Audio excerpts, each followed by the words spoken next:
Il y a la première paire que j'ai achetée, la paire du régiment de garde, que vraiment j'aime bien parce que je l'ai achetée avec un ami italien qui a négocié le prix. Bon, j'ai un très bon souvenir de ça. J'ai les seuls boutons de manchette de mon père, qui n'en avait qu'une paire, et qui me les a offerts. Il y a une paire qui m'est très chère.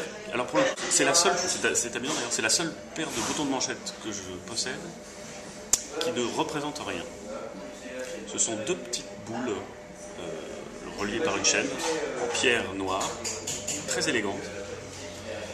Mais c'est l'histoire qui va derrière qui donne toute la valeur à ces boutons de manchette. Ces boutons de manchette m'ont été donnés par une amie de mes parents, une Allemande.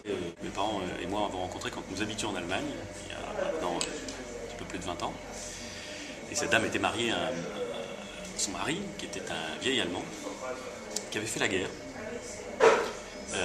Qui avait fait la guerre sur le front de l'Est.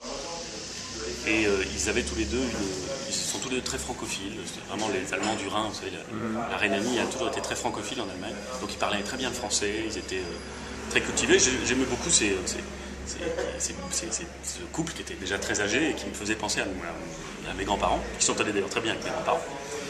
Et à la mort de Heinz, sa femme, qui m'aimait bien, est venue m'offrir, il n'avait pas d'enfant, est venue m'offrir les boutons de manchette de Heinz, enfin cette paire de boutons de manchette de Heinz, que Heinz portait quand il était sur le front de l'Est. Qui lui rappelait une période de sa vie extrêmement difficile, parce que c'était assez abominable le front de l'Est, pour les Russes c'est sûr, et pour les Allemands sans doute aussi, de toute façon cette guerre était abominable.